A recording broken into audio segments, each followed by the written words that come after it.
게임 끝났다니까요. 관세 인상으로 미국은 피해가 없고 대한민국만 피해를 보는 상황인데, 아이러니하게 대한민국이 시간 끌기를 하고 있는 상황. 여러분, 이 상황이 이해가 되시나요? 협상의 ABC도 모르는 좌파들이 우리나라 기업 지금 다 죽이고 있는 겁니다. 그린에너지는 희대의 사기극, 이미 만천하에 드러났다. 심지어 중국도 그린에너지 안 한다. 유럽은 그린에너지 갔다가 폭망하고 다시 돌아오고 있다. 이번 유엔에서 트럼프가 한 말이었죠. 그런데 트럼프 말에 전부 반박하고 토달고 태클 걸었던 나라 어디?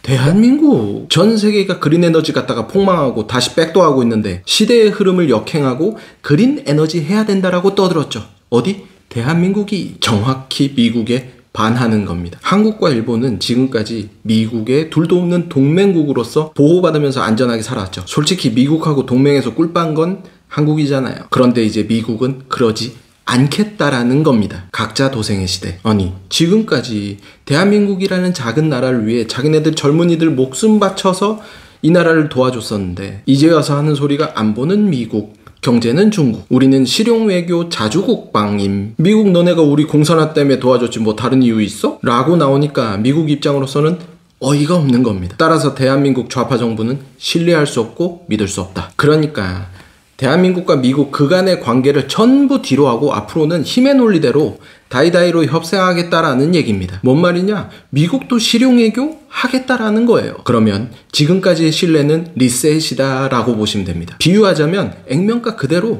어린아이와 대학생이 협상을 해야 된다라고 보시면 돼요. 체급으로 따지면 대한민국은 어린아이, 미국은 대학생. 동등한 관계에서의 협상이 될 수가 없죠. 우리가 자초한 겁니다. 그러니 미국은 급할 것이 하나도 없는 거죠. 여기서 좌파들이 떠드는 헛소리 하나. 미국이 관세를 올린다고 하지만 인플레 때문에 실질적으로 관세를 올리지 못할 것이다. 이거 어마어마한 개소리입니다. 미국은 관세 인상으로 인한 인플레가 없습니다. 뭘로 상쇄시켰나요? 그렇죠. 에너지 가격 하락으로 상쇄시켰어요. 오펙에서 석유 증산하기로 얘기 끝났고, 또 올 초에 트럼프가 기업들 감세 법안을 통과시켰죠. 트럼프하고 일론 머스크하고 그렇게 충돌했던 이슈, 바로 감세였어요. 그러니 관세 인상에 따른 리스크가 기업들 입장에서는 상쇄돼 버린 겁니다. 관세 전쟁에서 발생한 인플레를 기업들이 이걸 소비자들한테 전가시키지 않고 이 비용 상승 인플레를 기업들이 고스란히 떠안고 갈 수 있게 된 거죠. 기업들 입장에서는 손해가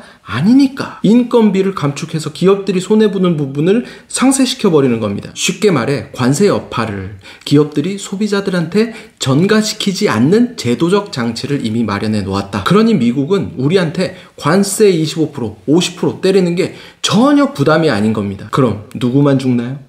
우리 기업들만 죽어나는 겁니다. 그러니 우리 기업들 입장에서는 무조건 미국 나가야 되는 거예요. 이제 아시겠죠? 미국이 왜 어째서 저렇게 대놓고 비자 트러블을 칠 수 있는지. 이걸 이해 못하는 건 좌파들 개돼지들 뿐입니다. 관세 인플레는 미국 기업들 감세로 막고, 또 에너지 가격 하락으로 상쇄시켜버리고, 그리고 트럼프가 주구장창 외치던 기승절 금리 인하, 아귀가 딱딱 맞아 떨어지잖아요. 뭐 관세 인플레는 내년에 나타날 것이다? 하하, 이제 아시겠죠?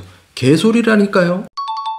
기업들은 물건값을 올리지 않고, 근데 인건비는 감축을 하면 자연스럽게 고용부터 시작해서 소비, 소득 딱딱 맞아 떨어지잖아요. 자연스러운 경기 침체를 만들면서 물가도 잡고 금리 인하도 유도하는 겁니다. 게임 끝났다니까요. 관세 인상으로 미국은 피해가 없고 대한민국만 피해를 보는 상황인데, 아이러니하게 대한민국이 시간 끌기를 하고 있는 상황. 여러분, 이 상황이 이해가 되시나요? 협상의 ABC도 모르는 좌파들이 우리나라 기업 지금 다 죽이고 있는 겁니다. 지금 미국과의 협상에서 우리나라가 가지고 있는 패가 뭐예요?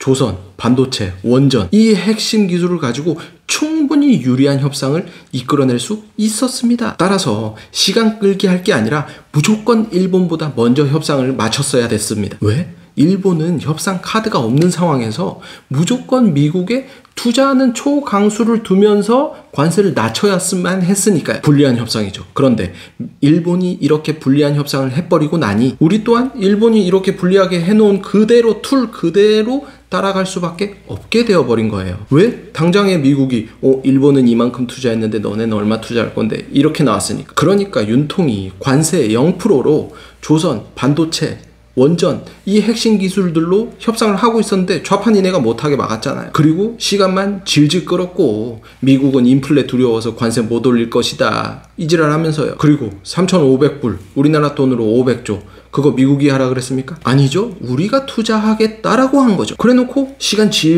끌기 하다가 이제 와서 그 돈 투자하면 우리 IMF 맞는다. 그러니 미국 입장으로서는 어이가 없는 겁니다. 거기다 적반하장식으로 통화 수합 해달라? 이게 지금 협상의 ABC도 모르는 인간들이 아니면 뭡니까? 이게 어딜 봐서 외교 천재예요. 진짜. 지금도 우리는 시간을 끌면 끌수록 불리한데 왜 시간 끌기를 하느냐? 좌파들은 기본적으로 후세에 대한 다음 세대에 대한 고려가 1도 없어요. 우리 보수 우파가 칭송받는 것 중에 하나가 대한민국을 건국한 이승만 대통령, 한강의 기적을 이룬 박정희 대통령. 다 뭐예요? 우리 후세, 우리 다음 세대가 잘 살 수 있는 대한민국을 만들자. 허리띠 졸라매자가 기본 스탠스로 깔려 있다고요. 우리 보수 우파는. 그런데 쟤들 좌파들은요 그게 없어요. 나라빚 늘리는 것도 우리 4050만 잘 먹고 잘 살면 돼. 오춘삼 국민연금 편 보셨나요? 못 보신 분들 링크 남겨놓을 테니까 가셔서 꼭 한번 봐보십시오. 국민연금 나까지 받는다니까 4050 뒤도 안 돌아보고 일어나서 나가버리잖아요. 모든 것들이 똑같습니다. 노란 봉투법도 마찬가지. 후세는 안중에도 없어요. 다음 세대에 기업이 있든 없든 일자리가 있든 없든 상관없이 지금 좌파 세력 지들만 배부르면 된다라는 마인드. 이게 어마어무시한 차이를 만든 겁니다. 지금 나라 부채 뒤지죠? 자, 이제 다음 세대 너네는 월급 300 받으면 그 절반인 150은 세금으로 내야 됩니다. 우리 때 한 해에 100만 명이 태어났어요. 그런데 지금 한 해 얼마 태어납니까? 고작 해봤자 20만 좀 넘게 태어나잖아요. 무슨 말이냐? 이 100만 명이 넘는 노인들을 너네들이 케어해야 된다라는 얘기예요. 이제 왜 대한민국에 미래가 없는지 아시겠죠? 말해 뭐예요? 말하면 입만 아프지. 4050 좌빨 너네는 문재인 이재명 뽑은 책임을 지고 개몽되십시오. 한국의 좌파 정부를 대하는 미국의 스탠스 확실히 느끼셨죠? 관세 부과에 대한 피해는 오로지 대한민국 기업들만 볼 것이며 후세의 역사에 최악의 대한민국 정부로 기록될 겁니다. 대한민국은 현재 멸망하고 있는 중입니다. 오늘은 여기까지.